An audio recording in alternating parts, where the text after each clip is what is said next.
बसौड़ा शीतला अष्टमी व्रत की कथा। तो दोस्तों चलिए आपको सुनाते हैं। श्री गणेशाय नमः। एक बार शीतला माता ने सोचा कि चलो आज देखूं कि धरती पर मेरी पूजा कौन करता है, कौन मुझे मानता है। यही सोचकर शीतला माता धरती पर राजस्थान के ढूंगरी गांव में आईं और देखा कि इस गांव में मेरा मंदिर नहीं है और ना ही मेरी पूजा होती है। माता शीतला गांव की गलियों में घूम रही थी। तभी एक मकान के ऊपर से किसी ने चावल का माड़ नीचे फेंका। वह उबलता पानी शीतला माता के ऊपर गिरा, जिससे शीतला माता के शरीर में फफोले छाले पड़ गए। शीतला माता के पूरे शरीर में जलन होने लगी।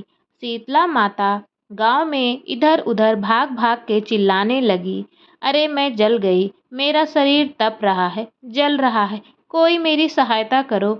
लेकिन उस गांव में किसी ने माता शीतला की सहायता नहीं की। वहीं अपने घर के बाहर एक कुम्हारन महिला बैठी थी। उस कुम्हारन ने देखा कि अरे यह बूढ़ी माई तो बहुत जल गई हैं, इसके पूरे शरीर में तपन है, इसके पूरे शरीर में फफोले पड़ गए हैं, यह तपन सहन नहीं कर पा रही है। तब उस कुम्हारन ने कहा, हे माँ, तू यहाँ आकर बैठ जा, मैं तेरे शरीर के ऊपर ठंडा पानी डालती हूँ। कुम्हारन ने उस बूढ़ी माई पर खूब ठंडा पानी डाला और बोली, हे माँ, मेरे रात में घर में बनी हुई राबड़ी रखी है, थोड़ा दही भी है, तू दही राबड़ी खा ले।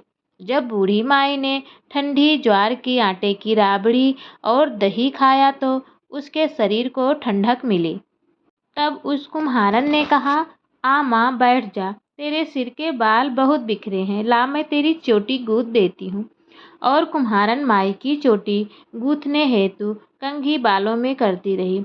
अचानक कुम्हारन की नज़र उस बूढ़ी माई के सिर के पीछे पड़ी तो कुम्हारन ने देखा कि एक आंख बालों के अंदर छुपी है। यह देखकर वह कुम्हारन डर के मारे घबराकर भागने लगी। तभी उस बूढ़ी माई ने कहा, रुक जा बेटी, तू डर मत, मैं कोई भूत प्रेत नहीं हूँ, मैं शीतला देवी हूँ। मैं तो इस धरती पर देखने आई थी कि मुझे कौन मानता है, कौन मेरी पूजा करता है। इतना कहकर माता चार भुजा वाली हीरे जवाहरात के आभूषण पहने, सिर पर स्वर्ण मुकुट धारण किए अपने असली रूप में प्रकट हो गई।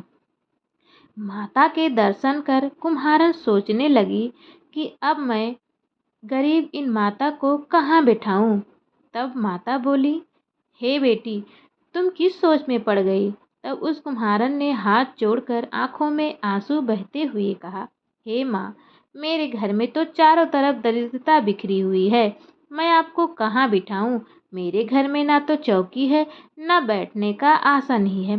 तब शीतला माता प्रसन्न होकर उस कुम्हारन के घर पर खड़े हुए गधे पर बैठकर एक हाथ में झाड़ू, दूसरे हाथ में डलिया लेकर उस कुम्हारन के घर की दरिद्रता को झाड़कर डलिया में भरकर फेंक दिया और उस कुम्हारन से कहा, हे बेटी, तेरी सच्ची भक्ति से मैं प्रसन्न हूँ, अब तुझे जो भी चाहिए वरदान मुझसे मांग लो।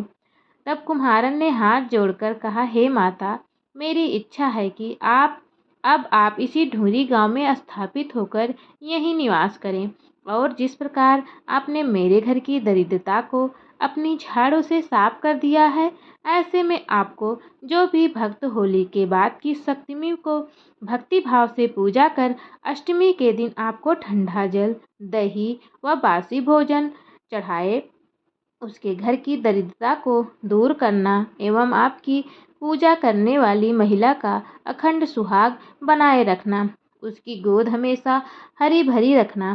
साथ ही जो पुरुष शीतला अष्टमी को नाई के यहाँ बाल ना कटवाए, धोबी को कपड़े धुलने ना दे और पुरुष भी आप पर ठंडा जल चढ़ाकर, नारियल फूल चढ़ाकर परिवार सहित ठंडा बासी भोजन करें, उसके काम धंधे व्यापार में कभी दरिद्रता ना आए। तब माता बोली, तथास्तु। हे बेटी, जो तूने वरदान मांगे हैं मैं सब तुझे देती हूँ।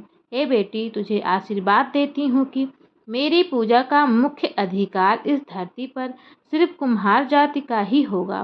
तभी उसी दिन से ढुंगरी गांव में शीतला माता स्थापित हो गई और उस गांव का नाम हो गया सील की ढुंगरी। सील की ढुंगरी भारत का एक मात्र मुख्य मंदिर है। शीतला सप्तमी के दिन यहाँ बहुत विशाल मेला लगता है। शीतला माता की जय हो। तो दोस्तों, यह थी माता शीतला की कहानी।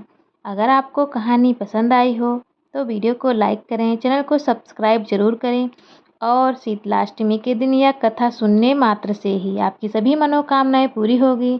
कथा पढ़ने और सुनने वाले दोनों को अमोघ फलों की प्राप्ति होती है। तो दोस्तों, चलते हैं, मिलते हैं अगले वीडियो में। आप सभी पर माता शीतला की कृपा बनी रहे। राधे राधे।